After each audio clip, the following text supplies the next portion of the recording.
Olá, meus alunos queridos, tudo bem com vocês? Então vamos dar continuidade para a nossa revisão, aula 3 da disciplina Evolução do Pensamento Administrativo. Hoje a gente vai começar com organização, sistemas e métodos. Então é uma aula bastante interessante e eu gostaria de relembrar algumas coisas com vocês que foi dito em aula e para que a gente consiga também entender um pouquinho melhor, né, sobre processo decisório, fases de um processo decisório, todas as dúvidas que ficaram, talvez nessa revisão, nesse vídeo, a gente consiga sanar um pouquinho mais, para que vocês tenham um pouco mais de base, de conteúdo para nossa atividade avaliativa, tá? Contem sempre comigo e caso essa revisão não seja o suficiente, caso vocês tenham alguma pergunta, vocês podem me chamar. Eu vou deixar na descrição ali o meu WhatsApp e vocês podem também me chamar ou por chamada de vídeo ou de repente até por e-mail, tá? Eu fico à disposição para que a gente possa fazer desse conteúdo o mais agradável possível e que vocês entendam realmente com qualidade essa nossa revisão. Então vamos lá. Processo decisório. São 3 etapas: o enfoque atual, o programado e o não programado. Então, no enfoque atual, quando uma empresa tem um planejamento, ela já coloca como um plano de contingência o que pode vir a acontecer e principalmente em relação a recursos financeiros, mão de obra, demanda de tempo, demanda de espaço. Essa empresa, quando ela já tem um planejamento e um plano de contingência, ela já está com um enfoque atual para que ela consiga, sim, minimizar os problemas causados por alguma demanda extraordinária. Então, claro que agora, usando essa pandemia como exemplo, nenhuma empresa estava com um processo de contingência grande o bastante para uma mudança desse tamanho. Mas as que tiveram um pouco mais de caixa, um pouco mais de fôlego, fica um pouco melhor de você poder realizar as mudanças e adequações, principalmente em relação às férias, em relação à demissão de funcionários, a afastar essas pessoas, né, e ter realmente as suas verbas rescisórias em caixa. Então, esse é o enfoque atual. Quando eu tenho um plano B, um caixa programado para isso, né, um plano de contingência para que isso possa ser minimizado e ser feito da melhor forma possível, né, evitando os problemas maiores, ok? Os programados. O que seriam os programados? Principalmente quando a gente fala sobre manutenção, sobre revisões, sobre reposições. Suponhamos que eu tenho uma frota de ônibus, então eu sei que a cada. Supomos que em 5 anos ali eu precise fazer a troca da minha frota completamente. Então a cada ano eu tenho uma manutenção e a cada 5 anos eu preciso trocar a minha frota. Então, uma empresa com um bom planejamento e um processo decisório bem organizado, ela já vai deixar um caixa específico para isso. A cada ano para ser feita essa revisão, né, ou a cada 6 meses, dependendo muito do plano estratégico dessa empresa. E quando chegar aos 5 anos, ela já vai ter um caixa suficiente para fazer a troca de frota completa ou parcial, do jeito que o plano estratégico traçar como melhor alternativa para essa solução. Então, fica aqui um exemplo em relação aos processos decisórios programados. E os não programados são aquelas coisas que nós não temos como prever, como a nossa pandemia, né? Tirando o lado 1 ali, que é o enfoque atual, quando a gente tem um plano B, um plano de contingência, nós colocamos processos menores. Então, por exemplo, se eu precisar substituir um funcionário, eu já tenho ali um outro que possa realocar, que possa simplesmente fazer a outra função desse funcionário que vai sair, eu posso arcar com essa rescisão. Então, isso é um enfoque atual. Agora, quando não é programado, e principalmente quando é grande, do tamanho suficiente para poder quebrar uma empresa, isso acaba sendo muito mais complicado. Aqui a gente está falando muito sobre desastres ambientais, sobre pandemias, sobre alguma coisa que afete de uma maneira muito grande a empresa.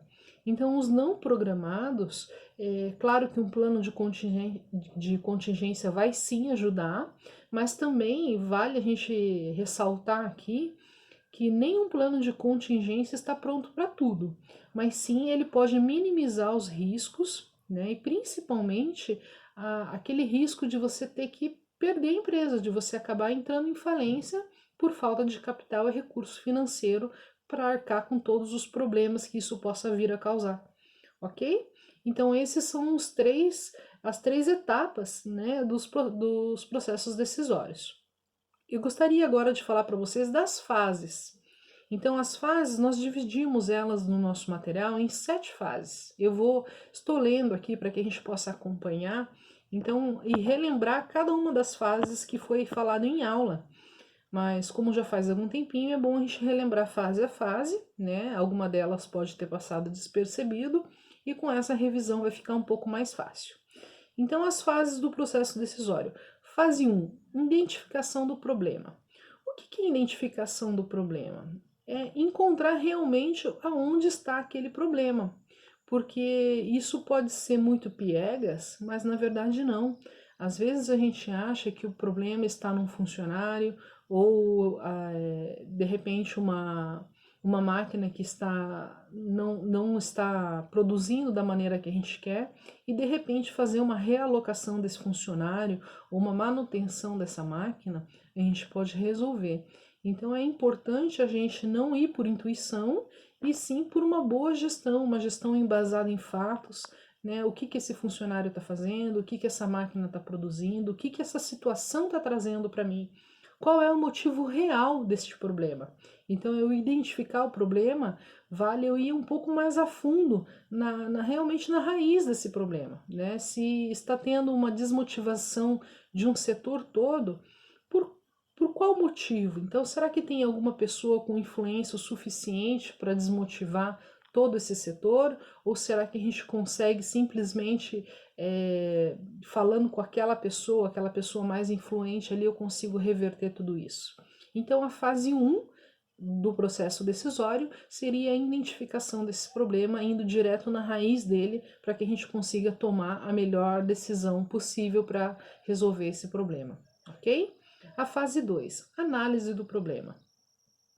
Depois de localizado esse nosso problema, eu preciso analisar quais são as possibilidades para que eu consiga resolvê-los. Então, aí, nada mais vale do que uma tecnologia muito eficaz, que é papel e caneta na mão, e colocar quais são as possibilidades, analisar esse problema. Por que ele aconteceu? Ele é proveniente do quê? Será que esse funcionário, se for um problema com funcionário, com mão de obra, será que ele não está motivado o suficiente? Será que é por um cargo inferior ao que ele está merecendo? Será que é por um salário inferior? Será que ele realmente precisava de um pouco mais de folgas? O que ele precisa para ele se sentir motivado? Se o problema for estrutural, se for de máquinas, será que eu preciso fazer uma manutenção para que essas máquinas tenham uma performance melhor? Ou será que realmente elas já chegaram no seu limite e eu preciso renovar o meu maquinário? Então, essas análises que são feitas é fundamental para que a gente consiga ser mais assertivo na nossa decisão do que ser feito para resolver esse problema. O número 3, o tópico 3, seria a solução de alternativas. Aí vale de novo a nossa tecnologia de última geração, caderno e caneta na mão, né? Eu gosto muito do caderno e da caneta porque a gente não precisa muitas vezes, principalmente quando se fala em problemas decisórios, de grandes ferramentas ou de grandes tecnologias para entender o que está acontecendo. Então basta um pouco de sensibilidade, conhecimento da área como um todo, da empresa como um todo, e para que a gente consiga eleger várias soluções alternativas, né? A gente colocar tudo no papel, o que pode ou não ser feito, se eu demando a manutenção dessa máquina, se fica mais barato eu comprar uma outra máquina, ela vai ter um prazo útil maior. Será que eu faço isso agora? Será que eu faço isso daqui a 6 meses? Será que eu realoco um funcionário de departamento? Ou será que eu faço o desligamento dele da empresa? Então, colocar tudo com papel e caneta na mão, escrever tudo realmente o que eu posso ter de soluções alternativas para a resolução daquele problema nessa fase do processo decisório.